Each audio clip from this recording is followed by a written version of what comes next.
Great day here in Santras, Verona. So ito yung available nating ready for occupancy house here in Silang, Cavite. So ito ay single detached house and lot. So kapag sinabi nating single detached, yung house mo, yung house structure, nakalagay siya sa gitna ng property. Kaya kung mapapansin nyo, lahat ng sides merong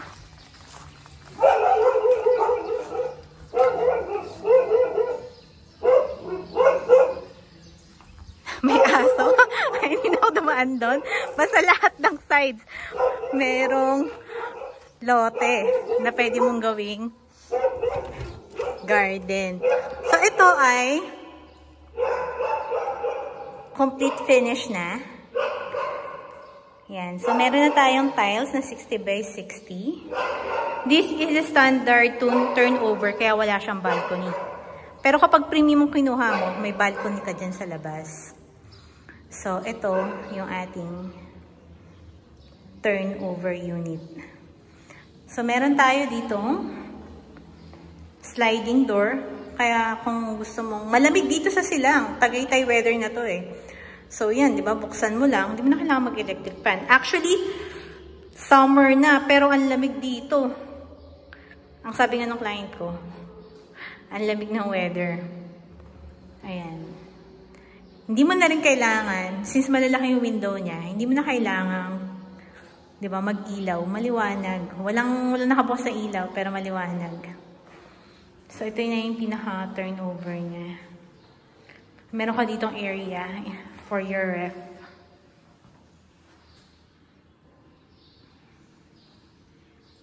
Then, we have a restroom here. Pansin ko sa mga bumili ng house dito, sinasagad nila yung extension sa likod. Ayan o, di ba? Naka-close. Ito kasi, pwede mong ilabas yung kusina mo eh. Di ba? Meron kang sink dyan. So, kung gusto mo na medyo malaki ang iyong dining area, pwede mo yung ilabas. Di ba? Bubungan mo tong nasa likod. Kasi may malaki pa naman yung area niya. Yan. Extend mo dyan. Ito mismo available to nasa around 7.2 million. Yung premium around 7.9 M. So, akitin natin sa taas. Malapit sa AUP, Adventist University of the Philippines. Malapit siya sa Tagaytay, mga around 10 minutes drive na lang. Tsaka sa Nuvali, around 20 to 25 minutes drive. Pero may mas malapit na mall na tinatayo dito, which is the SM Yulo, yung malaking SM mall na itatayo sa area ng Santa Rosa. Ito, pwede siyang family room or office mo, depende sa'yo. Then, ito yung iyong master bedroom. So, yung master bedroom, may provision ka dyan para lagyan mo ng built-in cabinet.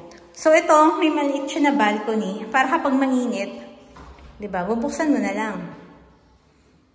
So, again, marami nang nakatira dito. Hi, neighbors. Marami nang nakatira. Kasi, diba, yung iba ayaw sa mga pre-selling kasi wala pa nakikita. Ayan, diba, may kapitbahay ka na. Lilipatan mo na lang. So, 3 bedrooms ito. Ito yung isang bedroom. So, may area ka. Yan. Ito yung sinasabi ko sa'yo, kung silipin natin yung kapitbahay. Hello, neighbors. Kung mapapansin mo, sinarado niya yung likod. Diba? Kinlose niya. Which is a very good idea para, kasi malaki pa yung likod mo eh. Diba? Why not use it? Maglagay ka ng kitchen dyan. And then, this is the other room.